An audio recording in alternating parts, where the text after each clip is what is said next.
Hello everyone, welcome back to our YouTube channel RNCC nursing online coaching and test series. तो अभी test series से क्या meaning है कि हम हमारे ऑफिशियल जो ऐप है हमारा RNCC का, जो आप प्ले स्टोर से डाउनलोड कर सकते हो, वहाँ पे हम अभी क्या करवा रहे हैं, नोट सेट 2023 के लिए जो जून में आपका एग्जाम हो रहा है उसके लिए हम 120 प्लस हमने यहाँ पे टेस्ट यहाँ पे हमने शुरू किए हैं। उसके अंदर हमने एक मॉर्निंग में लाइव टेस्ट रखा है जिसके अंदर आपको 200 एमसीक्यू मिलेंगे। एक इवनिंग में लाइव टेस्ट रखा है उसके अंदर भी 200 आपके पास एमसीक्यू रहेंगे, और प्लस 50 टेस्ट ऐसे रखे हैं जो आप कभी भी दे सकते हो। ठीक है, तो मॉर्निंग में आपकी लाइव रैंक आएगी, इवनिंग में आपकी लाइव टेस्ट में जो आपका परफॉर्मेंस रहेगा उसके अकॉर्डिंग लाइव रैंक आएगी। आपकी नेगेटिव मार्किंग भी अकॉर्डिंग टू एम्स रखी गई है 1/3। तो उससे क्या होगा कि आपकी प्रिपरेशन को और अच्छा एक वे मिलेगा, ताकि जिस पे आप अपने नेगेटिव मार्किंग पे भी कंट्रोल कर सको। आपको पता रहेगा कि हाँ, कौन से क्वेश्चंस को छोड़ना है, कौन से क्वेश्चन को किस तरह से अप्रोच करना है। इस प्रकार से टेस्ट सीरीज काम आती है, क्यों एग्जाम में आपके आने टेस्ट पेपर ही है। ठीक है, एमसीक्यूज आने, तो एमसीक्यूज जितने ज़्यादा सोल्व करोगे उतने ज़्यादा आपके फायदा रहेगा। तो शुरू करते हैं आज की अपनी क्लास को। क्लास के अंदर प्रीवियस रेस्पॉन्स के अकॉर्डिंग आप सभी का, तो जैसा आपने रेस्पॉन्स किया कि अभी जैसे अपन क्लास कंटिन्यू कर रहे हैं उसी प्रकार से रखें, तो सेम उसी प्रकार से क्लास रहेगी। अगेन आज एक न्यू टॉपिक लेके आएंगे जो एम्स के अकॉर्डिंग काफ़ी इंपॉर्टेंट है। ठीक है, सारे और एमसीक्यूज भी इससे बनते हैं। तो एमसीक्यूज का क्या है कि अपन एमसीक्यू यहाँ पे जो है वही सोल्व करते हैं जो एम्स के अंदर पूछा गया है। ठीक है, और बाकी के जो मैं एमसीक्यू बताऊंगा टॉपिक के अंदर वो सारे एमसीक्यूज एम्स में पूछे गए हैं, मतलब मल्टीपल एमसीक्यूज से मेन एमसीक्यू के आपको मैं रेशनल यहाँ पे बता दूंगा कि इस प्रकार से एमसीक्यू आया था और इस प्रकार से इसका आंसर ये माना गया था। ठीक है, बजाय उनको यहाँ पे 1 बाय 1 4 ऑप्शन में लेके सोल्व करवा के मैं इधर ही यहाँ पे शॉर्ट के अंदर बता दूंगा, ताकि आपका एक तो टाइम कंज्यूम कम होगा और आपका टॉपिक कंप्लीट हो जाएगा। तो शुरू करते हैं आज की अपनी क्लास को। फर्स्ट एमसीक्यू है, the most important reason to closely assess circumferential burn at least every hour in that they may result in. ठीक है, क्वेश्चन में आपसे क्या पूछा गया है कि मोस्ट इंपॉर्टेंट रीजन क्या है, किसके लिए, कि जिसके लिए आप क्या करोगे, क्लोजली असेस करोगे। किसको करोगे? एक पेशेंट है, उसको क्या हो गया, सर्कमफ्रेंशियल बर्न हो गया है उसको। ठीक है, तो उसको आपको क्या करना है, क्लोजली असेस करना है। वो भी कब तक? एटलीस्ट आपको एवरी हार उसको असेस करना है। ठीक है, तो क्या हो सकता है उसके लिए आपको असेस करना है? ऐसा क्या हो जाएगा सर्कमफ्रेंशियल बर्न वाले पेशेंट को जिसके लिए आपको एवरी हार्डली उसको असेस करना है? Hypovolaemia, renal damage, ventricular arrhythmias, या फिर लॉस ऑफ पेरिफेरल पल्सेस। चारों ऑप्शन ही करेक्ट है। ठीक है, तो कौन सा ऑप्शन हमारा यहाँ पे प्रायोरिटी रहेगा? तो देखिए, सबसे पहले आप एक बात समझिए, सर्कमफ्रेंशियल बर्न को हम क्या कहते हैं? Full thickness burn. ठीक है, सर्कमफ्रेंशियल बर्न को हम क्या कहते हैं? Full thickness burn. तो ये आपके पेशेंट है, उसको क्या हो गया, फुल थिकनेस बर्न हो गया। तो अभी उसमें कौन सा रिस्क है उस पेशेंट को होने के लिए? तो देखिए, सर्कमफ्रेंशियल बर्न का मतलब क्या होता है? Full thickness burn. तो देखिए यहाँ पे आप वर्ड को मीनिंग, आपको वर्ड को यहाँ पे ध्यान से देखिए, सर्कमफ्रेंशियल। ठीक है, तो सर्कमफ्रेंशियल का मीनिंग क्या हो गया? लाइक अगर अपना ये क्या है, कोई भी लिम्ब है। ठीक है, ये क्या है, कोई भी limb, upper limb, lower limb. ठीक है, अब यहाँ पे क्या हो गया, कोई भी किसी प्रेशर की वजह से या फिर कोई जो थर्मल कोई भी अपना जो इंजरी की वजह से यहाँ पे क्या हो गया है। ठीक है, सर्कमफ्रेंशियल मतलब एक जगह पे क्या हो गया, बर्न हो गया है। ठीक है, इसकी वजह से क्या देखने को मिलेगा यहाँ पे? टॉर्निकेट इफेक्ट। टॉर्निकेट इफेक्ट का क्या मतलब होता है? जब कभी भी हम सर्जरी करते हैं, सर्जरी करने के लिए हम क्या करते हैं, लाइक अपर लिम्ब की यहाँ पे अपन सर्जरी कर रहे हैं, तो यहाँ पे ब्लड सप्लाई को, यहाँ पे डिस्टल में यहाँ पे सर्जरी कर रहे हैं, तो ब्लड सप्लाई को कंट्रोल करने के लिए हम क्या करते हैं, टर्निकेट लगाते हैं, जिसकी वजह से आगे यहाँ पे मिनिमल ब्लड सप्लाई होगी और ड्यूरिंग सर्जरी ब्लड भी कम निकलेगा पेशेंट का। ठीक है, तो जब यहाँ पे सर्कमफ्रेंशियल अगर बर्न हो जाएगा लिम्ब पे कहीं पे भी, ठीक है, अगर अपन लेग की बात करते हैं तो लेग में भी अगर कहीं पे भी सर्कमफ्रेंशियल बर्न हो गया तो क्या देखने को मिलेगा, यहाँ पे टोर्निकेट इफेक्ट देखने को मिलेगा। ठीक है, अब टोर्निकेट इफेक्ट की वजह से क्या हो गया, यहाँ का आगे का सर्कुलेशन डिस्टर्ब हो जाएगा। ठीक है, लोअर सर्कुलेशन डिस्टर्ब हो जाएगा, तो अपना करेक्ट आंसर क्या रहेगा यहाँ पे? Loss of peripheral pulses. ठीक है, लॉस ऑफ पेरिफेरल पल्स यहाँ पे नहीं देखने को मिलेगी। ठीक है, किसके अंदर? सर्कमफ्रेंशियल बर्न के अंदर। तो कुछ स्टूडेंट ने जो है वो हाइपोवोलेमिया दिया होगा, तो हाइपोवोलेमिया कहाँ होता है? नॉर्मल बर्न इंजरी जो होती है पेशेंट को, वहाँ पे हमें क्या देखने को मिलता है, हाइपोवोलेमिया, ठीक है, वहाँ पे क्या देखने को मिलता है, हाइपोवोलेमिया। बट सर्कमफ्रेंशियल बर्न के अंदर प्रायोरिटी क्या रहती है, लॉस ऑफ पेरिफेरल पल्स यहाँ पे कम देखने को मिलती है, क्योंकि ब्लड सर्कुलेशन यहाँ पे अफेक्ट हो जाता है, ठीक है। इसके अंदर अब आप कैसे बता दोगे कि भाई यहाँ पे हाइपोवोलेमिया हो रहा है, तो हाइपोवोलेमिया तो पूरी बॉडी में होगा तब आप बता पाओगे ना। तो बर्न नो जो बर्न केसेस होते हैं, नॉर्मल बर्न केसेस जो आपके पास में आते हैं, उनमें हाइपोवोलेमिया होने की रिस्क बढ़ती है। बट सर्कमफ्रेंशियल बर्न के अंदर क्या होता है कि टोनिकेट इफेक्ट आ जाता है, ठीक है, जहाँ पे बर्न होता है वहाँ पे टोनिकेट इफेक्ट आ जाता है, तो यहाँ पे क्या होता है, ब्लड सर्कुलेशन आकर डिस्टर्ब हो जाता है, ठीक है। अब देखिए इसको ट्रीट करने के लिए क्या करेंगे, क्या करोगे आप इसको ट्रीट करने के लिए, इससे भी एमसीक्यू बना हुआ है। तो देखिए फुल थिकनेस बर्न में आपको पढ़ा होगा एस्कार फॉर्मेशन हो जाता है, ठीक है, एस्कार फॉर्मेशन होता है फुल थिकनेस बर्न में। तो यहाँ पे अगर एस्कार फॉर्मेशन हो जाएगा तो आप क्या करोगे, एस्कैरेक्टोमी, ठीक है। इसके आप ओपनिंग कर दोगे, ओपनिंग करने के बाद में यहाँ का जो प्रेशर है वो क्या हो जाएगा, डिक्रीज हो जाएगा और ब्लड सर्कुलेशन वापस मेंटेन हो जाएगा। तो ये तो हो गया अपना इस एमसीक्यू के अकॉर्डिंग टॉपिक कंप्लीट। अब हम टॉपिक क्या डिस्कस करेंगे, बर्न, क्यों काफ़ी एमसीक्यू बर्न के टॉपिक से आते हैं, तो बर्न को अपन अच्छे से समझ लेंगे, ठीक है। इससे जो भी एमसीक्यू बनेंगे या फिर बने हैं आज तक एम्स में, जो एम्स ने पूछा है वो हम डिस्कस कर लेंगे, ठीक है। टॉपिक क्या है अपना, बर्न। तो मीनिंग क्या होता है बर्न का,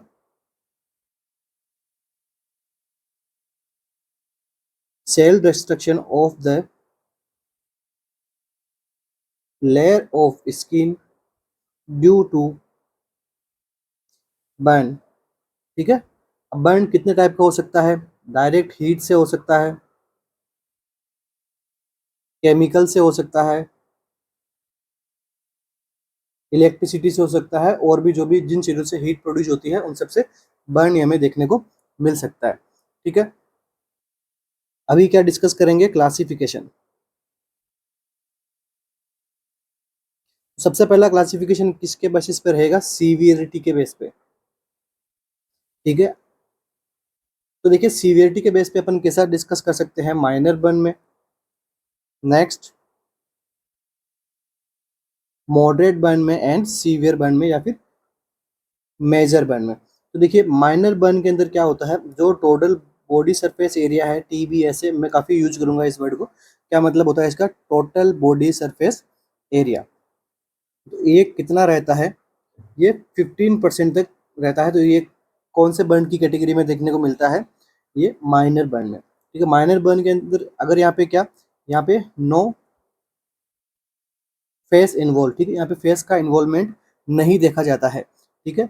इसके बाद में मॉडरेट बर्न के अंदर टोटल बॉडी सरफेस एरिया कितना हो जाएगा, 15 से 25% तक हो जाएगा। एंड सीवियर बर्न में, ठीक है, मोर देन 25% अगर बर्न यहाँ पे देखने को मिला है तो वो क्या है, सीवियर बर्न, ठीक है। ये तो हो गया सीवियरिटी के अकॉर्डिंग, ठीक है। नेक्स्ट क्लासिफिकेशन हम किस पे करेंगे, डेप्थ के ऊपर। यहाँ से एमसीक्यू बनता है कि डेप्थ के कितनी सुपरफिशियल, डीप पार्शियल, ठीक है, तो उसके अकॉर्डिंग हम बात करेंगे। तो अभी आपके पास सामने एक इमेज दिख रही है, तो इस इमेज के अंदर क्या बताया गया है, फर्स्ट डिग्री बर्न को हम क्या कहते हैं, superficial thickness burn. Second degree burn को हम क्या कहते हैं, फर्स्ट इसका टाइप होता है पार्शियल थिकनेस बर्न, दूसरा होता है इमीडिएट थिकनेस बर्न या फिर इंटरमीडिएट थिकनेस बर्न, मतलब पार्शियल से थोड़ा डीप। उसके बाद में डिग्री कौन सी, थर्ड डिग्री में क्या हो जाएगा, full thickness burn. And fourth fourth degree को हम अपन क्या कहते हैं, डीप फुल थिकनेस बर्न, ठीक है। फोर्थ डिग्री को हमने क्या कहा, डीप फुल थिकनेस बर्न। अभी अपन वन बाय वन समझते जाएंगे और राइट डाउन भी करते जाएंगे, ठीक है। तो सुपरफिशियल बर्न को हमने क्या कर दिया, फर्स्ट डिग्री बर्न। तो एमसीक्यू फर्स्ट यहीं से हो जाता है, फर्स्ट डिग्री बर्न में क्या होता है, सुपरफिशियल बर्न होता है। तो यहाँ पे क्या होता है, सबसे पहले इन्वॉल्व ओनली एपिडर्मिस, ठीक है। स्किन की जो ये एपिडर्मिस जो लेयर होती है, ये क्या हो जाती है, इन्वॉल्व होती है किसमें और किसमें, केवल सुपरफिशियल बर्न में। इसका मोस्ट कॉमन कोज क्या होता है, सनबर्न। अगर सनबर्न होगा तो वो मोस्ट कॉमन क्या कोज करेगा, सुपरफिशियल थिकनेस बर्न को कोज करता है। इसके अंदर क्या होता है, पेनफुल होती है ये, पेन प्रेजेंट रहता है, साथ साथ में क्या रहता है, टिंगलिंग सेंसेशन यहाँ पे प्रेजेंट रहते हैं पेशेंट के। ये हो गया क्या हमारा सुपरफिशियल थिकनेस बर्न। नेक्स्ट हम डिस्कस करेंगे किसके बारे में, सुपरफिशियल और सुपरफिशियल पार्शियल थिकनेस बर्न। ठीक है, यहाँ तक का अपन डिस्कस करेंगे। ठीक है, सेकंड डिग्री में दो टाइप होते हैं। ये वाला कौन सा है, सुपरफिशियल पार्शियल थिकनेस बर्न। ठीक है, अब इसके अंदर क्या हो गया, इन्वॉल्व कौन सी हो गई, एपिडर्मिस हो गई और प्लस डर्मिस यहाँ पे इन्वॉल्व हो जाती है। और ये देखिए आपको क्या यहाँ पे देखने को मिल रहा है, यहाँ पे ब्लिस्टर फॉर्मेशन आपको यहाँ पे देखने को मिल रहे हैं। तो दूसरा यहाँ पे क्या इंपॉर्टेंट एमसीक्यू क्या बनता है, यहाँ पे ब्लिस्टर फॉर्मेशन कौन सी स्टेज में होता है, तो सेकंड स्टेज के अंदर यहाँ पे ब्लिस्टर फॉर्मेशन होना शुरू हो जाता है। ओके, नेक्स्ट यहाँ पे कलर कैसा हो जाएगा, पिंकिश रेड। ठीक है, कलर कैसे देखने को मिलेगा, पिंकिश रेड यहाँ पे कलर आपको देखने को मिलता है। और नेक्स्ट इस स्टेज से क्या एमसीक्यू बनता है कि ये पेनफुल रहती है। ठीक है, सीवियर पेनफुल स्टेज कौन सी रहती है, second stage severe painful stage रहती है। ठीक है, दोनों में यहाँ पे इसके अंदर यहाँ पे पेन जो है वो लेस देखने को मिलता है इन कंपैरिजन टू इधर। ठीक है, तो सुपरफिशियल पार्शियल थिकनेस बर्न के अंदर डिग्री सेकंड के अंदर सीवियर पेनफुल रहती है। उसके बाद में डीप पार्शियल थिकनेस बर्न जो कि क्या है, सेकंड स्टेज का टाइप है, यहाँ पे पेन कम देखने को मिलता है। तो अब हम बात कर लेते हैं इसकी। तो यहाँ पे भी क्या इन्वॉल्वमेंट होता है, epidermis plus deep dermis. Dermis का भी कौन सा पार्ट, डीपर पार्ट। ठीक है, कहाँ इन्वॉल्व हो गया, यहाँ पे इंटरमीडिएट थिकनेस बर्न के अंदर या फिर डीप पार्शियल थिकनेस बर्न के अंदर। यहाँ पे क्या देखने को मिलेगा पेशेंट के अंदर, एडिमा। ठीक है, एडिमा यहाँ पे देखने को मिलना शुरू हो जाएगा। ठीक है, नेक्स्ट मोस्ट कॉमन यहाँ पे क्या हो सकता है, इन्फेक्शन। इन्फेक्शन होने की यहाँ पे रिस्क बढ़ जाती है। ठीक है, नेक्स्ट यहाँ पे एस्कार फॉर्मेशन की भी रिस्क यहाँ पे बढ़ जाती है। ठीक है, एस्कार फॉर्मेशन की रिस्क यहाँ भी बढ़ जाती है। और दूसरा, कुछ केसेस के अंदर जो है वो यहाँ पे ब्लिस्टर का फॉर्मेशन कम देखने को मिलता है। ठीक है, ब्लिस्टर फॉर्मेशन भी यहाँ पे क्या हो जाएंगे, डिक्रीज हो जाएंगे। क्यों हो जाएंगे, क्योंकि यहाँ की जो अपर जो स्किन है ना, उसकी क्या थिकनेस बढ़ जाएगी। ठीक है, वो क्या हार्ड हो जाएगी। ठीक है, तो जब स्किन हार्ड हो गई है तो वहाँ पे क्या होगा, ब्लिस्टर कैसे बन सकता है, वहाँ पे क्या बनेगा, एस्कार फॉर्मेशन। तो यहाँ पे हमने क्या बना दिया, एस्कार फॉर्मेशन। ठीक है, बाकी पेनफुल कौन सी रहती है, superficial partial thickness burn stage is the most painful in the burn. अब हम बात करते हैं फुल थिकनेस बर्न की। ठीक है, तो इसके अंदर फुल थिकनेस बर्न के अंदर सबसे पहला एमसीक्यू क्या बनता है, ये स्टेज कैसी होती है, पेनलेस होती है। ठीक है, यहाँ पे पेनलेस क्यों होती है, क्योंकि यहाँ की जो नर्व एंडिंग जो होती है वो यहाँ पे क्या हो जाता है, डिस्ट्रक्शन हो जाता है नर्व एंडिंग का। ठीक है, डैमेज हो जाती है। कलर यहाँ पे कैसा देखने को मिलेगा, ब्लैकिश येलो यहाँ पे कलर देखने को मिल सकता है। और कलर कैसा देखने को मिलता है, वाइट भी मिल सकता है एंड रेडिश कलर भी यहाँ पे देखने को मिल सकता है पेशेंट के अंदर। नेक्स्ट यहाँ भी क्या डेवलप हो सकता है, स्कार एंड कॉन्ट्रैक्चर। ठीक है, कॉन्ट्रैक्चर का क्या मतलब होता है कि कोई भी मसल्स के अंदर यहाँ पे मसल्स के ऊपर की स्किन के अंदर वो ब्रेक होती है और वापस वो ढंग से तरीके से हील नहीं हो पाती है, तो वो वहाँ पे क्या कोज कर देती है, कॉन्ट्रैक्चर कोज कर देती है। मतलब वहाँ पे एक परमानेंट खिंचाव वहाँ पे देखने को मिल जाएगा। तो वो कौन सी स्टेज में हो सकता है, थर्ड डिग्री बर्न के अंदर।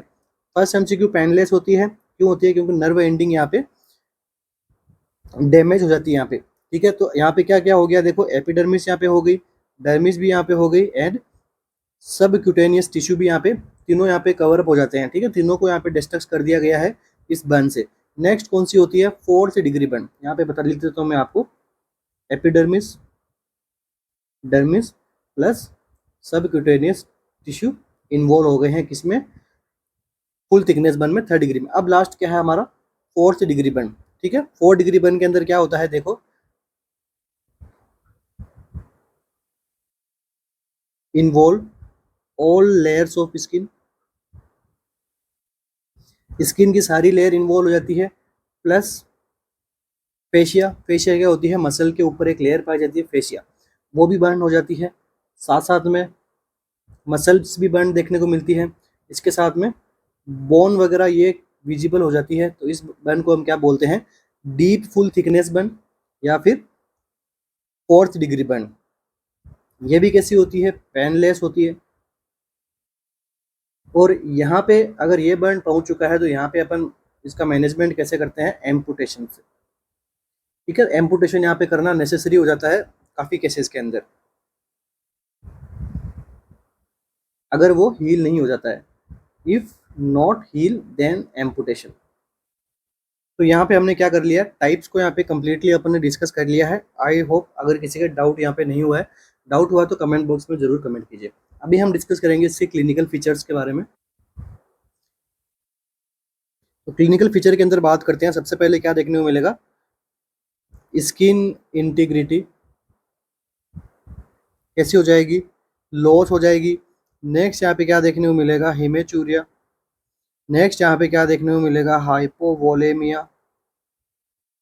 ठीक है, हाइपोवोलेमिया अगर हुआ है, ठीक है, तो इसकी वजह से क्या आपको देखने को मिलेगा, इंक्रीज कैपिलरी परमिएबिलिटी, यहाँ पे क्या हो जाएगी, बढ़ जाएगी। अब जब कैपिलरी परमिएबिलिटी बढ़ गई है तो क्या हो जाएगा, डिक्रीज प्लाज्मा वॉल्यूम। ठीक है, तो ये भी क्या होता है, डिक्रीज प्लाज्मा वॉल्यूम डिक्रीज हो जाएगा। क्यों हो जाएगा, क्योंकि प्लाज्मा वॉल्यूम कहाँ पहुंच जाएगा, टिश्यूज के बीच में जो स्पेस बना है बर्न के साथ में, इसकी वजह से यहाँ पे क्या हो गया, प्लाज्मा लीक हो गया। तो इसको हम क्या कहते हैं, इसको एक सिंड्रोम कहा जाता है। तो ये क्या होता है, कैपिलरी लीक सिंड्रोम। ठीक है, कैपिलरी लीक सिंड्रोम हो गया। तो अब देखिए क्या होगा, अब जब प्लाज्मा वॉल्यूम हमारी बॉडी में कम हो गया है तो क्या देखने को मिलेगा, इससे डिक्रीज कार्डियक आउटपुट कम हो जाएगा। तो कार्डियक आउटपुट कम हो जाएगा तो क्या देखने को मिलेगा, हाइपोटेंशन। ठीक है, तो ये दोनों साइन मोस्ट इंपॉर्टेंट होते हैं बर्न के केस में, इनको असेस करना होता है। ठीक है, अब नेक्स्ट क्या देखने को मिलता है यहाँ पे, टिश्यू डिस्ट्रक्शन। अब जब टिश्यू डिस्ट्रक्शन होता है बर्न के अंदर, तो क्या होता है, जब कोई टिश्यू टूटता है तो टिश्यू के अंदर इंट्रासेलुलर क्या रहता है, पोटेशियम रहता है। तो क्या हो जाएगा यहाँ पे, तो बर्न के केस के अंदर आपको पूछे इलेक्ट्रोलाइट इम्बेलेंस किसका होता है, तो हाइपर कैलेमिया। हाइपर कैलेमिया देखने को मिलता है। अब जब हाइपर कैलेमिया हो गया है तो इसके कंपेरेटिवली क्या होगा, हाइपोनेट्रीमिया। क्योंकि कॉन्सेप्ट है, अगर यहाँ पे पोटेशियम का लेवल बढ़ा हुआ देखने को मिलता है तो ये क्या करता है, सोडियम का लेवल को ऑटोमेटिकली डिक्रीज करेगा। ठीक है, दोनों का लेवल बढ़ा हुआ नहीं देखने को मिलता है हमें। ठीक है, हाइपोनेट्री में क्यों देखने को मिले, क्योंकि ये एक्स्ट्रा सेलुलर फ्लूइड यहाँ पे क्या हो गया है, कम हो गया है, प्लाज्मा वॉल्यूम डिक्रीज हो गया, इसलिए यहाँ पे क्या देखने को मिलेगा, हाइपोनेट्रीमिया। एंड टिश्यू डिस्ट्रक्शन की वजह से क्या हो गया, सेल डेथ हुई, सेल के अंदर क्या रहता है, इंट्रा सेलुलर क्या रहता है, पोटेशियम। तो यहाँ पे क्या रहता है, पोटेशियम का लेवल बढ़ जाएगा। ठीक है, ये मैं कब की बात बता रहा हूँ, ये दोनों साइन सिम्टम कब आते हैं, फर्स्ट 24 टू 48 हार्स।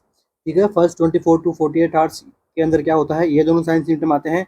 इसके साथ में यहाँ से क्या एमसीक्यू बनता है, इस स्टेज को क्या कहते हैं, रिसेसिटेटिव फेज। ठीक है, इस स्टेज को हम क्या कहते हैं, रिसेसिटेटिव फेज कहते हैं। ठीक है, इंपॉर्टेंट एमसीक्यू है, पूछा गया भी है कि बर्न के बाद में फर्स्ट 24 टू 48 हार्स के अंदर जो स्टेज आते हैं उसको क्या कहते हैं, एक्यूट स्टेज नहीं कहेंगे, इसको क्या कहेंगे, रिसेसिटेटिव फेज। तो अब देखिए यहाँ पे हमने क्या कर दिया, अब फर्स्ट 24 आवर्स के अंदर हम क्या करते हैं, फ्लूइड थेरेपी अगर हम प्रोवाइड करवाते हैं ना, तो क्या हो जाएगा, then now hypovolaemia treat with fluid. And अब क्या देखने को मिलेगा, अब जब बॉडी के अंदर फ्लूइड का लेवल बढ़ जाएगा तो क्या हो जाएगा, potassium shift back to cell. अब पोटेशियम वापस सेल के अंदर चला जाएगा तो क्या देखने को मिलेगा हमें, हाइपोकेलेमिया। तो बर्न के केसेस के अंदर हाइपरकेलेमिया भी होता है, कब होता है वो मैंने आपको समझा दिया है।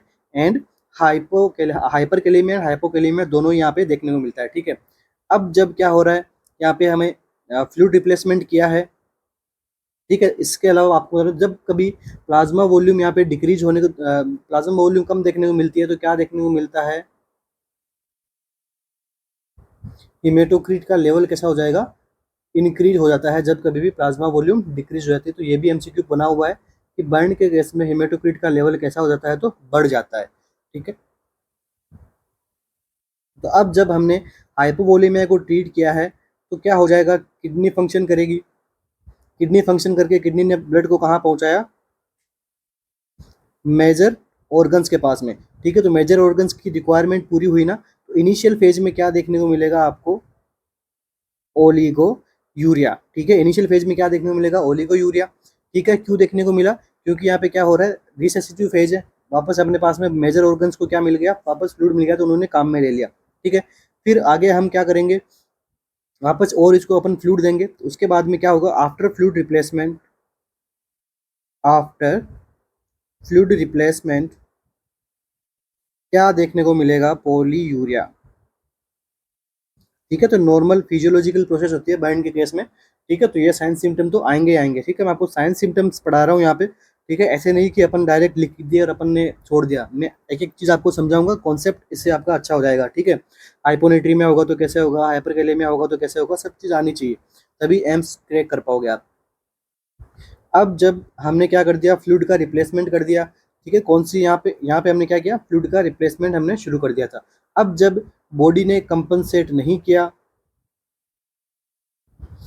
compensate not occur then death, क्या हो जाएगा, डेथ भी हो सकती है। डेथ क्यों होगी, ड्यू टू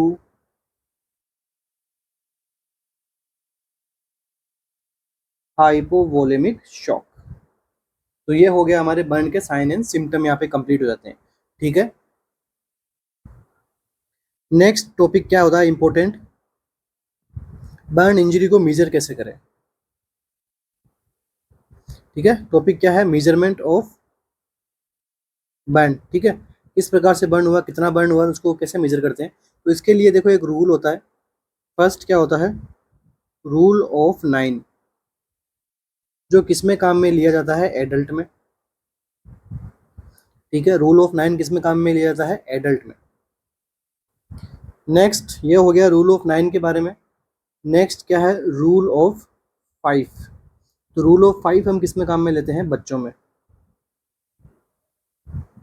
ठीक है। तो अब देखो कितना अपन इसके अंदर देंगे, सबसे पहले अपन बात कर लेते हैं, तो वन बाय वन अपन दोनों को डिस्कस करते हुए चलेंगे साथ साथ में। सबसे पहला अपन क्या एरिया देखेंगे, चेस्ट। तो देखिए चेस्ट का अपन क्या होता है, एंटीरियर पार्ट होता है, पोस्टीरियर पार्ट होता है, तो दोनों को कितना कितना परसेंटेज दिया गया है, 18% यहाँ पे दिया गया है, ओके। नेक्स्ट मैं बात कर लेता हूँ हेड की, हेड एंड, हेड में भी कहाँ पे, फ्रंट एंड बैक से। तो हेड को यहाँ पे कितना परसेंट दिया गया है, 9% यहाँ पे प्रोवाइड करवाया गया है। नेक्स्ट आर्म को कितना होता है, 18%। 18% कौन सी, right arm and left arm को कितना दिया गया, 18%। एंड लेग को क्या कितना दिया गया, राइट लेग को कितना दिया, 18%। एंड लेफ्ट लेग को कितना दिया, 18%। And then now perineum area को कितना बताया गया यहाँ पे, 1%। तो टोटल कितना हो जाएगा, 100%। तो इस प्रकार से किसी भी पर्सन में जो है वो रूल ऑफ 9 की वजह से एडल्ट में हम क्या पता लगा सकते हैं, कितना डिग्री कितना परसेंट बर्न हो गया एडल्ट, ठीक है। ये किसको पता लगाते हैं अपन, टोटल बॉडी सरफेस एरिया का। अब बात करते हैं चिल्ड्रन में। तो चिल्ड्रन में देखिए हेड को अपन कितना ले लिया, कंप्लीट हेड की बात कर रहा हूँ, तो 18% फ्रंट से भी एंड बैक से भी। नेक्स्ट यहाँ पे चेस्ट को अपन कितना दिया इसमें, 18%। एंड बच्चे की बैक को यहाँ पे कितना देते हैं अपन, इसको भी अपन 18% देते हैं। नेक्स्ट राइट आर्म को कितना देते हैं, 9%। एंड लेफ्ट आर्म को भी कितना देते हैं, 9%। नेक्स्ट पेरिनियम एरिया को अपन कितना देते हैं, यहाँ भी 1%। एंड नेक्स्ट राइट लेग को कितना देते हैं, 13.5%। एंड लेफ्ट लेग को अपन कितना देते हैं, 13.5%। तो ये भी कंप्लीट कितना हो जाता है, 100%। इस प्रकार से रूल ऑफ 9 की वजह से, रूल ऑफ 5 की वजह से अपन क्या कर सकते हैं, एडल्ट में एंड चिल्ड्रन के अंदर हम क्या करते हैं, बर्न को मेजर करते हैं। अच्छा अब देखिए एक एमसीक्यू और मैं आपको यहाँ पे बताना चाहूँगा, अगर कोई पर्सन को बर्न हुआ है और वहाँ पे क्या बर्न, ऐसा नहीं हुआ कि भाई कंप्लीट चेस्ट जल गई है, कंप्लीट हैंड यहाँ पे बर्न हो गया, बर्न किस किस पैटर्न में हुआ है, स्कैटर्ड पैटर्न के अंदर, ठीक है। थोड़े अमाउंट से एब्डोमेन जला है, थोड़ा यहाँ पे उसका थाई जल गई, थोड़े में चेस्ट जल गई, ठीक है। इस प्रकार से अगर उसका बर्न होता है तो यहाँ पे अपन रूल ऑफ 9 से मेजर नहीं कर पाएंगे, क्योंकि रूल ऑफ 9 से तो अपन कंप्लीट आर्म का देखा है, कंप्लीट लेग का देखा है। तो यहाँ पे अपन को मेजर करने के लिए हम क्या करेंगे, कौन सा मेथड यूज करेंगे, पाम मेथड, ठीक है। पाम मेथड, और पाम भी किसकी, पेशेंट की, ठीक है। जो क्लाइंट हमारे पास में है उसी की हम पाम मेथड से अपन क्या करेंगे, इसको कंसिडर करते हैं and 1 palm is equal to 1%। ठीक है, आपको अगर एग्जाम में एमसीक्यू दे दे और बताए कि इसके कितने परसेंट यहाँ पे बर्न हुआ है, स्कैटर्ड पैटर्न में आपसे पूछ ले, तो 1 पाम 1% यहाँ पे होगा। ठीक है, आप बता पाओगे आंसर को क्योंकि आपने आरएनसीसी में पढ़ लिया है, आरएनसीसी के क्लासेज में। ठीक है, अब हम क्या डिस्कस करेंगे, इसका मैनेजमेंट हम कैसे करें। Management of burn injury.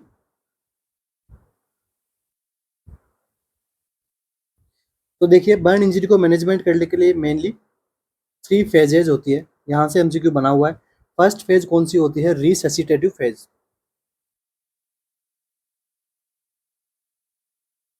First phase होती है रिससिटेटिव फेज, सेकंड फेज होती है acute phase, and third phase होती है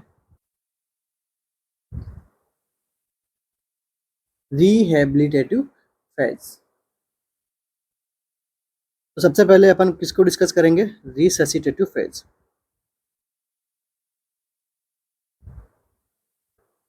इसका ड्यूरेशन एग्जाम में पूछा गया था, तो 24 टू 48 आवर्स होते हैं जो first after burn first stage कहाँ तक रहती है, 24 टू 48 आवर्स तक। इसके अंदर क्या क्या हम यहाँ पे मैनेजमेंट के तौर पे कर सकते हैं, तो एयरवे ब्रीथिंग सर्कुलेशन को अपन प्रायोरिटी देते हुए अपन काम करेंगे। ठीक है, ऑक्सीजन कितनी प्रोवाइड करेंगे, 100% यहाँ पे ऑक्सीजन देते हैं। तो अब क्या करेंगे कि वाइटल्स को मॉनिटर करेंगे इनिशियली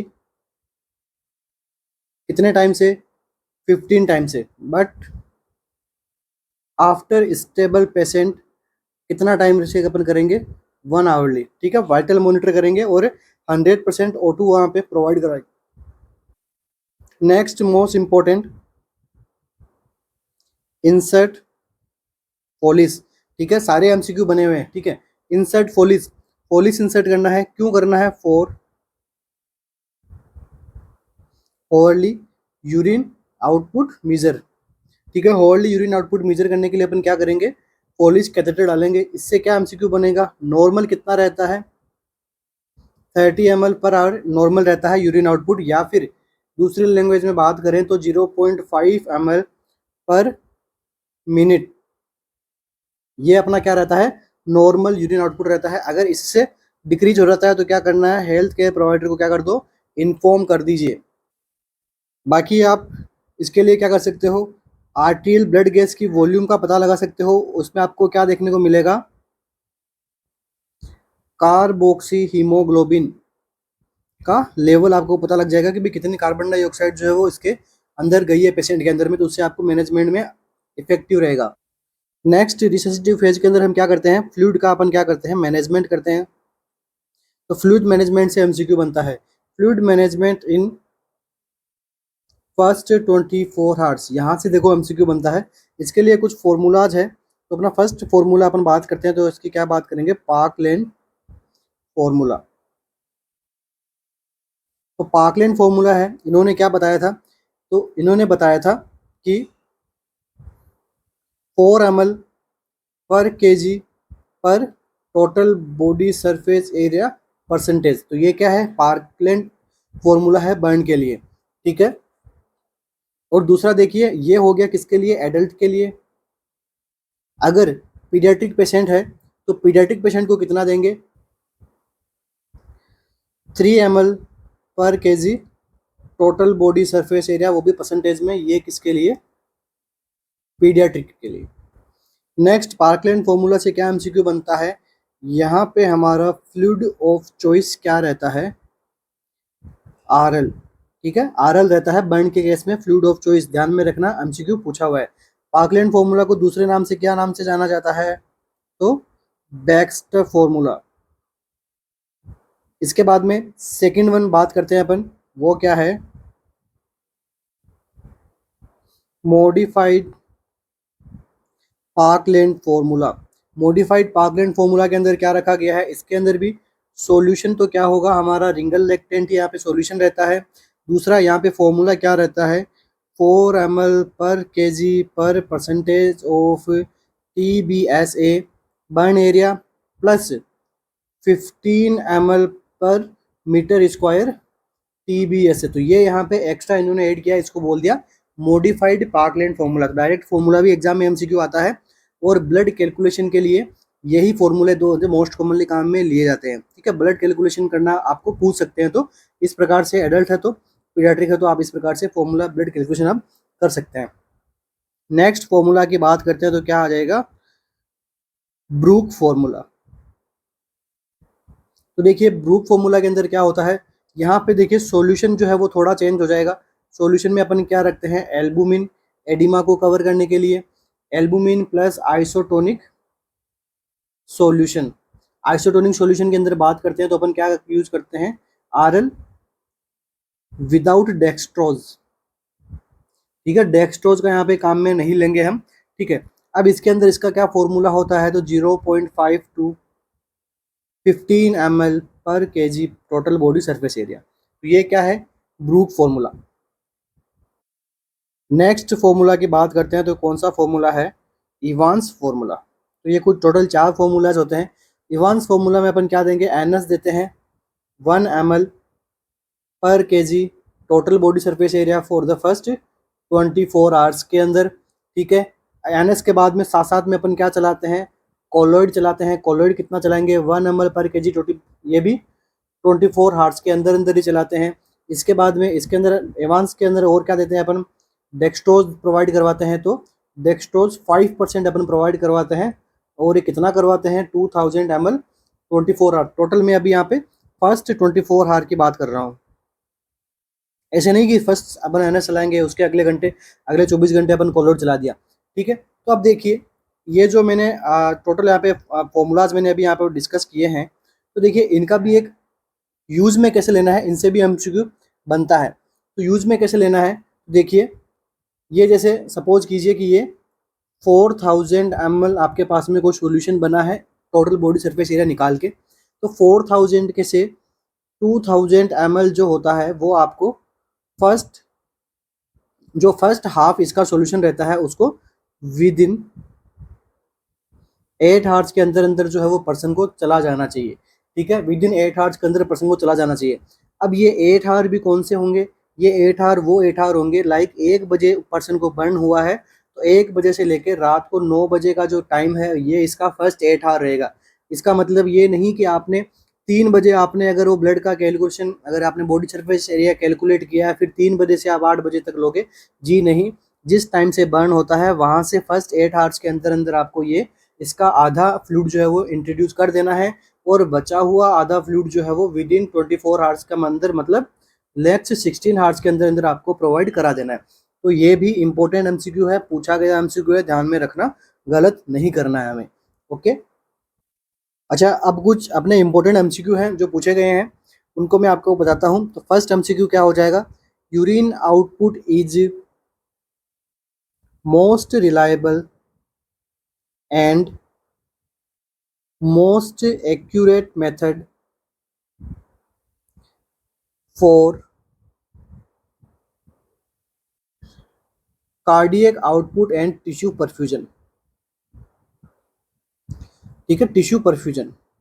अगर आपसे एग्जामिनर MCQ पूछे कि आपको कार्डियक आउटपुट का पता लगाना है, तो आप किसको देखोगे, यूरिन आउटपुट को देखोगे। दूसरा, आपको अगर पता लगाना है कि आपने जो फ्लूइड वगैरह जो थेरेपी दी है वो कितनी इफेक्टिव हुई है, तो आपको क्या देखना है, यूरिन आउटपुट।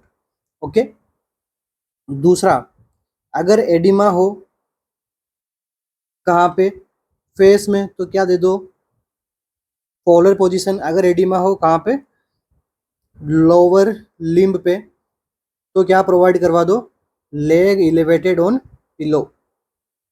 ठीक है, पिलो के ऊपर आप क्या कर दो, लेग को इलेवेटेड रख दो। ठीक है, तो इससे क्या होगा कि ये हाइपोवोलेमिक शॉक से भी ये क्या हो सकता है, प्रिवेंट हो सकता है। नेक्स्ट आपको रिसेस, अभी अपना रिसेसिटेटिव फेज ही चल रही है। ठीक है, दूसरी फेज में नहीं है। नेक्स्ट आपको क्या करना है, टेटनस टॉक्सोइड का आपको क्या करना है, उसको वैक्सीनेशन करना है। ठीक है, नेक्स्ट मोस्ट इंपोर्टेंट एम्स में पूछा गया MCQ, most common cause of death in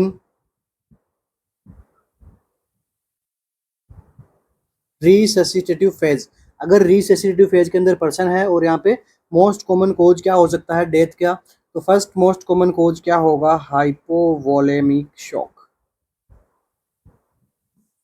दूसरा अगर बात करें ऑप्शन में अगर ये नहीं है तो क्या हो जाएगा, रेस्पिरेटरी कॉम्प्रोमाइज हो जाएगा वो पर्सन, उसकी वजह से भी क्या हो सकती है, उसको डेथ हो सकती है। ठीक है, तो ये हो गई हमारी कौन सी स्टेज, फर्स्ट स्टेज रिससिटेटिव फेज। तो इस स्टेज के अंदर हमने काफ़ी एमसीक्यू देखा है, साथ साथ में हमने ये भी देखा है कि यहाँ पे स्टेज में क्या देखने को मिला, हाइपोवोलेमिया। हाइपोवोलेमिया क्यों देखने को मिला, मतलब इसी की वजह से क्या हो रहा है, यहाँ पे डेथ भी हो रही है पेशेंट की। क्यों हो रहा है, क्योंकि अगर यहाँ पे फ्लूइड अपन दे रहे हैं, अगर वो फ्लूइड प्रॉपर तरीके से काम नहीं किया तो क्या हो जाएगा पेशेंट को, हाइपोवोलेमिया। दूसरा इस स्टेज में क्या देखा हमने, फ्लूइड प्रोवाइड किया पेशेंट को, तो फ्लूइड का क्या किया, मेजर ऑर्गन ने इसका फ्लूइड का यूज कर लिया, फिर भी क्या देखने को मिला हमें, ओलिगो यूरिया। ये दोनों बातें ध्यान में रखना। नेक्स्ट स्टेज में इन्हीं से आगे अपन कंटिन्यू करेंगे। नेक्स्ट स्टेज का नाम क्या है अपना, active phase of burn. Second stage active phase of burn. Active phase of burn में अपन क्या कहते हैं, इसको हम also known as remobilisation and diuretic phase. ठीक है, यहाँ पे अपन क्या इस फेज को क्या कहा, डायूरेटिक फेज, क्योंकि यहाँ पे अपने को एक्सेस अमाउंट के अंदर जो अपन ने फ्लूइड अपन ने फर्स्ट 24 आवर के अंदर जो दिया था, तो जो फ्लूइड बॉडी ने काम लेने के बाद में जो एक्सेस अमाउंट में फ्लूइड बचा, उसका वो बॉडी क्या करेगी, डायूरेटिक फेज के अंदर उसको बाहर निकाल देगी। ये कब स्टार्ट होती है, आफ्टर 48 आवर्स के बाद में ये वाली स्टेज जो है वो शुरू होती है। ठीक है, मोबिलाइजेशन इसको क्यों कहा गया, रीमोबिलाइजेशन क्यों कहा गया, क्योंकि electrolyte goes back to cell, मतलब कौन सा था, हाइपरकैलेमिया था, तो उसका लेवल कैसा हो जाएगा, वापस नॉर्मल हो जाएगा। ठीक है, या फिर हाइपोकैलेमिया भी देखने को मिल सकता है। ठीक है, क्या देखने को मिल सकता है यहाँ पे, हाइपोकैलेमिया। क्यों हो गया हाइपोकैलेमिया, क्योंकि यहाँ पे क्या हो जाएगा, डायूरेटिक फेज रहेगा। डायूरेटिक फेज के अंदर क्या होता है, पेशेंट को हाइपोवोलेमिक हाइपोकैलेमिया भी देखने को मिल सकता है। दूसरा यहाँ पे रीमोबिलाइजेशन की वजह से भी क्या देखने को मिलेगा आपको, हाइपोवोलेमिया। ठीक है, मेनली हाइपोवोलेमिया किसकी वजह से देखने को मिलेगा, रीमोबिलाइजेशन। क्यों, क्योंकि इलेक्ट्रोलाइट जो है वो वापस प्लाज्मा वॉल्यूम अपन ने वापस मेंटेन कर दिया, जिसकी वजह से इलेक्ट्रोलाइट के अंदर जो ऑस्मोटिक वगैरह बैलेंस भी मेंटेन हो गया यहाँ पे, तो जो हाइपोकैलेमिया था वो वापस वो कैसा हो जाएगा, हाइपोकैलेमिया हो जाएगा। क्यों हो जाएगा, क्योंकि पोटेशियम वापस सेल के अंदर जाना शुरू हो जाएगा। इस फेज के अंदर एमसीक्यू बनता है, most common cause of mortality. अगर इस फेज के अंदर किसी की डेथ होती है तो वो किसकी वजह से होती है, इन्फेक्शन की वजह से। एमसीक्यू बना हुआ है, ये भी हर एक लाइन में एमसीक्यू है। ठीक है, कॉन्सेप्ट क्लियर हो रहे हैं आपके, एमसीक्यू कहीं से भी आ सकता है। ठीक है, यहाँ पे जो है मॉनिटर करते हैं वाइटल्स को, कब करते हैं, एवरी आवर। ठीक है, एवरी आवर अपन मॉनिटर करते हैं वाइटल्स को। बाकी आपका जो अगर fluid volume less than 30 ml आ रहा है तो मॉनिटर करना उसको हेल्थ केयर प्रोवाइडर को बताना है। तो ये क्या होगी हमारी एक्टिव फेज ऑफ बर्न। अब एक्टिव फेज ऑफ बर्न के अंदर अपन क्या प्रोवाइड करते हैं, पेशेंट को डाइट प्रोवाइड करवाते हैं। तो फर्स्ट चॉइस क्या रहती है हमारी, राइस ट्यूब इंसर्ट करना होता है। राइस ट्यूब इंसर्ट के बाद में अगर पेशेंट टॉलरेट करता है, डाइट को टॉलरेट करता है, डाइट हमारी क्या रहेगी, हाई प्रोटीन डाइट रहेगी, हाई हमारा क्या रहेगा, कार्बोहाइड्रेट रहेगा, एंड हाई यहाँ पे क्या रहेगी, फैट रहेगी, प्लस हाई क्या रहेगा यहाँ पे, विटामिन। ठीक है, तो सारी डाइट कैसी रहेगी, बर्न के केसेस के अंदर हाई डाइट हम रखते हैं। एंड नॉर्मल कैलोरी रिक्वायरमेंट कितनी हो जाती है यहाँ पे, 5000 kcal पर डे। ये ध्यान में रखना, एमसीक्यू आपसे पूछ लिया जा सकता है। ठीक है, नेक्स्ट मोस्ट इंपॉर्टेंट कॉम्प्लिकेशन की बात करते हैं एक्टिव फेज के अंदर। तो पेशेंट के अंदर क्या देखने को मिल सकता है, कर्लिंग अल्सर। एग्जाम में एमसीक्यू पूछा जाता है कि बर्न के केस के अंदर पेशेंट है, उसको बर्न है, अभी उसको गैस्ट्राइटिस की कंडीशन देखी गई है और उसको क्या हो सकता है, तो कर्लिंग अल्सर हो सकता है। ठीक है, यहाँ पे क्या, स्टमक के अंदर अल्सरेशन होना। ठीक है, एंड ऑफ फर्स्ट वीक के एंड में क्या हो जाता है, लाइक 5-6-7 डेज के आसपास में क्या हो सकता है पेशेंट को, कर्लिंग अल्सर। तो यहाँ पे आपको साथ साथ में क्या देना है पेशेंट को, प्रोटॉन पंप इनहिबिटर देना है, H2 ब्लॉकर्स वगैरह ड्रग आती है वो यहाँ पे प्रोवाइड करवा दीजिए। नेक्स्ट, आप अगर बर्न ज़्यादा हो गया तो आप क्या लगा सकते हो, उसको ग्राफ्ट लगा सकते हो। तो ग्राफ्ट से भी एमसीक्यू बनते हैं एग्जाम के अंदर। तो ग्राफ्ट कितने टाइप के होते हैं, सबसे पहले देखिए सक्सेसफुल रेट। कौन से ग्राफ्ट की रेट सक्सेसफुल है, तो सबसे पहले बात करते हैं अपन ऑटोग्राफ्ट। इसके बाद में क्या है, आइसोग्राफ्ट। इसके बाद में क्या ले सकते हैं अपन, होमोग्राफ्ट। इसके बाद में ले सकते हैं हम हेटेरोग्राफ्ट। ठीक है, ये क्या है, लीस्ट सक्सेसफुल, एंड ये क्या है, बेस्ट सक्सेसफुल। अगर आप इसे पूछे कि कौन सा ग्राफ्ट सक्सेसफुल रहता है, तो ऑटोग्राफ्ट। अभी इनका मैं मीनिंग बताऊंगा। तो सबसे पहले मैं बात करता हूँ किसकी, ऑटोग्राफ्ट की। तो ऑटोग्राफ्ट क्या होता है, another part of on clients body. Autographed का मतलब क्या होता है, सेल्फ। ठीक है, जिस पेशेंट को बर्न हुआ है, ठीक है, उसी पेशेंट के किसी दूसरे पार्ट की अपन स्किन को हटा के बर्न वाले एरिया पे लगाते हैं, उसको हम क्या कहते हैं, ऑटोग्राफ्ट। और ये बेस्ट सक्सेसफुल रहता है, इसलिए इसको ज़्यादा काम में लिया जाता है। नेक्स्ट क्या है, आइसोग्राफ्ट। आइसोग्राफ्ट का क्या मतलब होता है, आइडेंटिकल ट्विन से जो ग्राफ्ट लिया जाता है उसको हम क्या बोलते हैं, आइसोग्राफ्ट। नेक्स्ट क्या होता है, होमोग्राफ्ट। होमोग्राफ्ट को हम जो है एलोग्राफ्ट के नाम से भी जाना जाता है। होमोग्राफ्ट का मतलब क्या हो गया, ह्यूमंस टू ह्यूमन।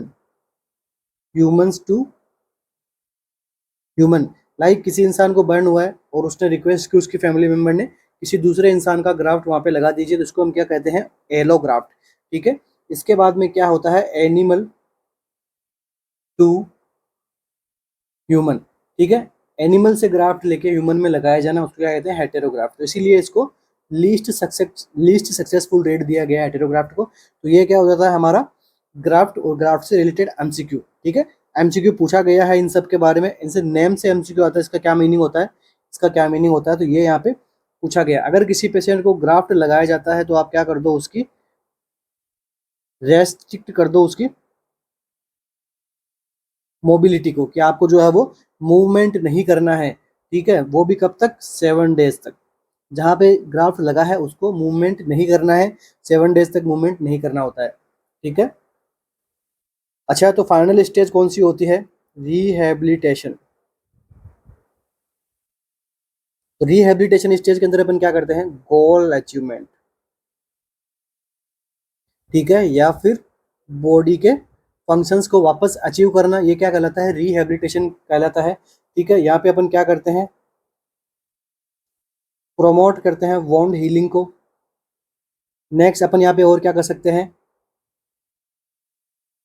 स्ट्रेंथ वगैरह को प्रोवाइड कर सकते हैं। मतलब रिहेबिलिटेशन, उसको वापस काम करने लायक पर्सन को बनाया जा सके, इसको कहते हैं रिहेबिलिटेशन। मेडिकेशन अपन क्या दे सकते हैं बर्न के केस में, तो बर्न के केस में मेडिकेशन जो देते हैं अपन मोनली कौन सी काम में लेते हैं, टॉपिकल। टॉपिकल मतलब जो स्किन के ऊपर लगाई जा सके। तो फर्स्ट मेडिकेशन कौन सी हो सकती है, नाइट्रोफ्यूराजेन। ठीक है, नाइट्रोफ्यूराजोन जो है वो एंटी बैक्टीरियल होती है, इसको भी लगाया जा सकता है। इसके बाद में अपन क्या काम में लेते हैं, सिल्वर सल्फा डाइजिन। ठीक है, सिल्वर सल्फा डाइजिन, इसको अपन एसएस क्रीम के नाम से भी जाना जाता है। ठीक है, तो ये भी अपन काम में लिया जा सकता है। ये कैसी होती है, ब्रॉड स्पेक्ट्रम। ठीक है, पॉजिटिव बैक्टीरिया पे भी काम करती है, नेगेटिव बैक्टीरिया पे भी काम करती है, इसलिए कहा जाता है कि ब्रॉड स्पेक्ट्रम है। तो दोनों जो मेडिकेशन काम में लिया जाता है। तो ये हो गया अपना एमसीक्यू नंबर फर्स्ट, और बर्न का टॉपिक कंप्लीट। बर्न में इससे बाहर आपको एक भी क्वेश्चन नहीं मिलेगा। ठीक है, आज तक तो नहीं दिया बर्न में किसी ने पूछ के, आगे कभी दे देते हैं तो अलग बात है। अच्छा, बर्न के केस में अगर बॉडी को इन्फेक्शन से बचाने के लिए अपन यहाँ पे O2 टेंट के अंदर भी पर्सन को रख सकते हैं, ताकि प्रॉपर तरीके से हील करवाई जा सके। नेक्स्ट एमसीक्यू अपना, which one of the following is considered a reliable indicator for assessing the adequacy of fluid resuscitation in 3-year-old child। ठीक है, आपसे अगेन एक बर्न का एमसीक्यू आया है, who suffered partial and full thickness burn to 25% of her body। एक आपके पास में बच्चा है 3 साल का, अब वहाँ पे आपने क्या किया, फ्लूइड रिससिटेशन आपने स्टार्ट कर दिया, जो मैंने आपको समझाया था अभी पहले। तो अब आपने क्या देखा उसके अंदर कि कौन सा रिलायबल इंडिकेटर है कि आपने जो थेरेपी दी है वो सक्सेस रही है, ठीक है। Assessing the adequacy of fluid resuscitation की हुआ कि नहीं हुआ रिससिटेट। तो क्या देखोगे आप, यूरिन आउटपुट देखोगे, एडिमा देखोगे, हाइपरटेंशन देखोगे, या फिर बल्जिंग फोंटेनेल देखोगे? क्या देखोगे? अभी मैंने आपको अच्छे से बताया था।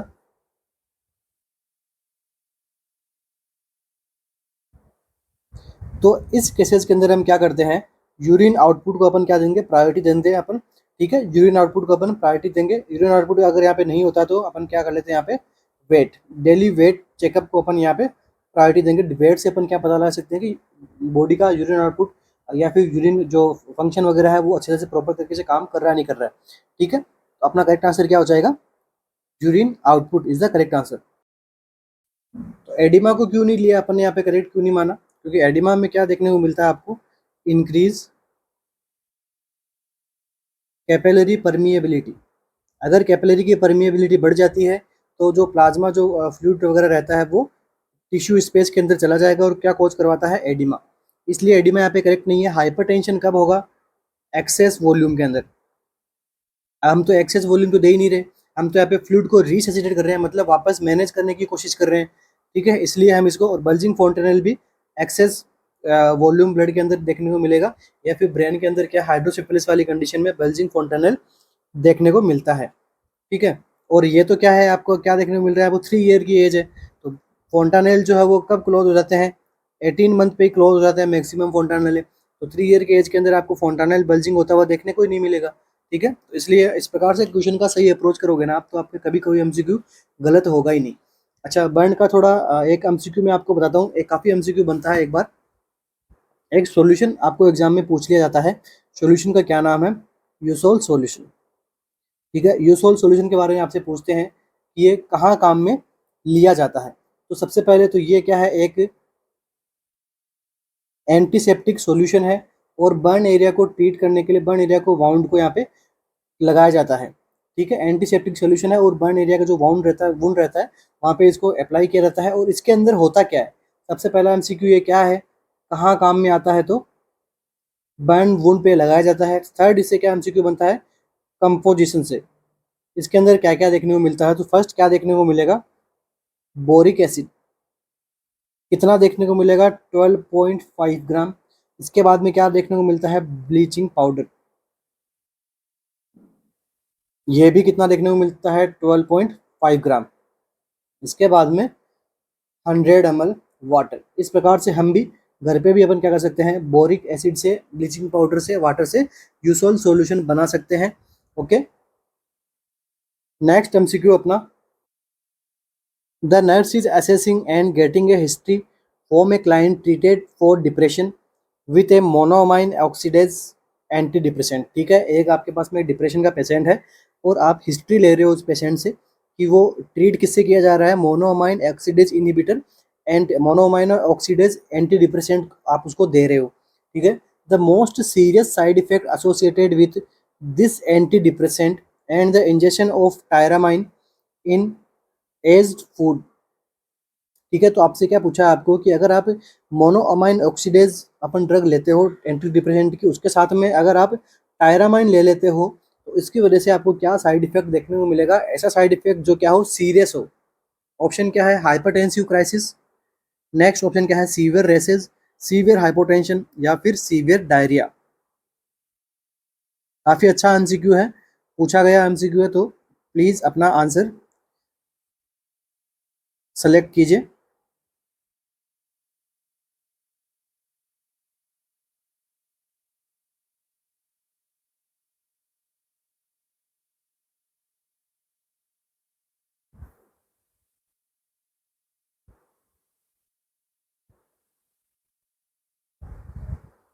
तो देखिए इसका जो करेक्ट आंसर जो रहता है वो क्या रहेगा, हाइपरटेंसिव क्राइसिस, ठीक है। हाइपरटेंसिव क्राइसिस मतलब काफ़ी ज़्यादा सीवियर हाइपरटेंशन हो जाएगा अगर कोई पेशेंट मोनोअमाइन ऑक्सीडेज इनिबिटर वाली एंटी डिप्रेसेंट ड्रग ले रहा है।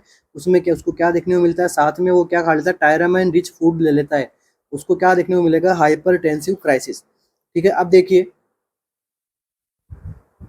मोनोअमाइन ऑक्सीडेज इनिबिटर ड्रग किसके लिए है, एंटी डिप्रेसेंट, इसमें काम आ सकती है, एंजाइटी में भी काम आ सकती है, and phobic and panic disorders के अंदर भी इसको काम में लिया जाता है, और साथ साथ में पोस्ट ट्रोमेटिक स्ट्रेस डिसऑर्डर में भी काम में लेते हैं, बट मेनली किस में काम में लेते हैं इसको, एंटी डिप्रेसेंट। तो इस कैटेगरी के अंदर कौन कौन सी ड्रग्स आती है वो अपन बात करते हैं। तो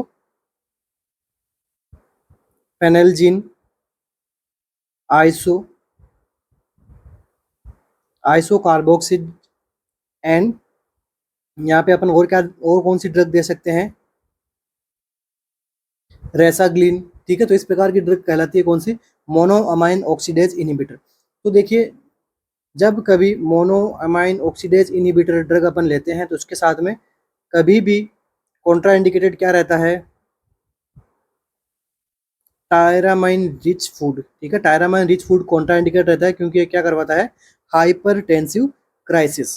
दूसरा, मोनोअमाइन ऑक्सीडेज इनहिबिटर अगर ये इनहिबिट हो जाएगा तो क्या करता है, इंक्रीज कर देगा किसके लेवल को, सीरोटोनिन के लेवल को। तो सर डिप्रेशन में किसका लेवल घट जाता है, तो सीरोटोनिन का लेवल डिक्रीज होता है। कौन से केसेस के अंदर, डिप्रेशन के अंदर। तो ध्यान में रखना, एग्जाम में एमसीक्यू बनता है। तो मोनोअमाइन ऑक्सीडेज इनहिबिटर क्या करती है, सीरोटोनिन को लेवल को बढ़ाती है, साथ में और क्या करती है,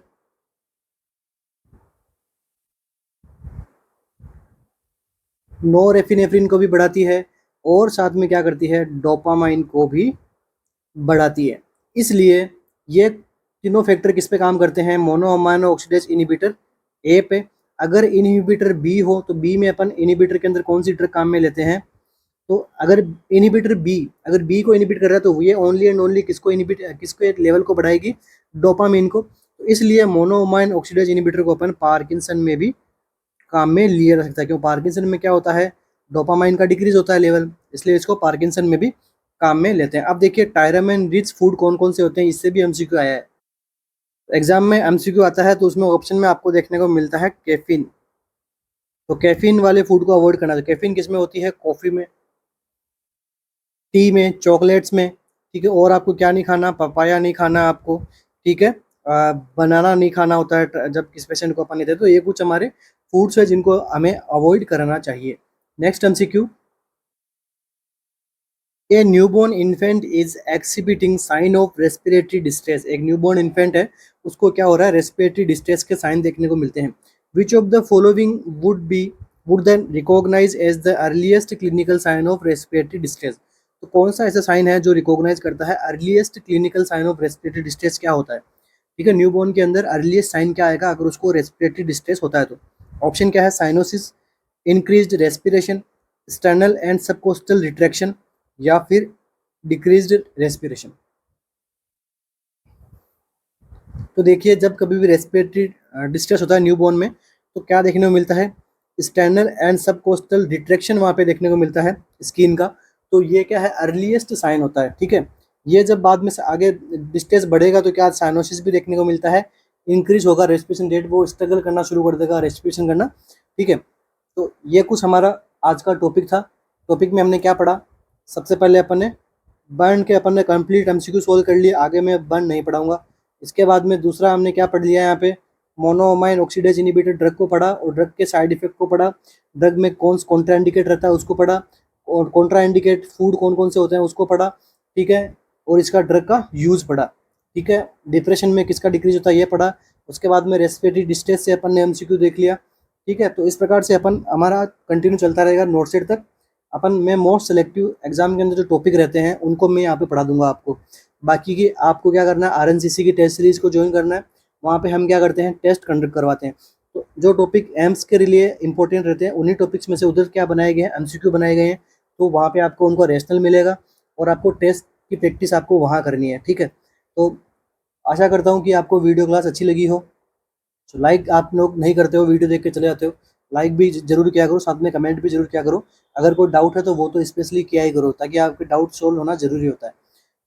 तो wish you all the best, मिलते हैं अपनी नेक्स्ट एमसीक्यू क्लास में, एमसीक्यू एंड थियरी क्लास के अंदर। अब चलो, अब एमसीक्यू एंड थियरी बोल देते हैं इसको अपन साथ में। Theory in the sense complete theory अपन नहीं देखेंगे, जो मेन एमसीक्यू कहाँ से बनता है वही टॉपिक अपन चूज करेंगे। ऐसे तो बर्न में और भी आगे नर्सिंग की अपन मैनेजमेंट में क्वेश्चन आगे भी और भी अपन पढ़ते हैं मैनेजमेंट करने के लिए। रिससिटेशन फेज में और भी बहुत सी चीज़ें आती है, बट अपन ने वो नहीं पढ़ा। अपन ने जो मेन चीज़ें अपन ने वही देखी है। ठीक है, बर्न से काफ़ी एमसीक्यू बनते हैं, बने हुए भी हैं। जब आप एमसीक्यू पढ़ोगे बर्न के तो आपको पता लग जाएगा। तो wish you all the best. Thank you so much बने रहने के लिए। मिलते हैं अपने नेक्स्ट क्लास में। Thank you so much.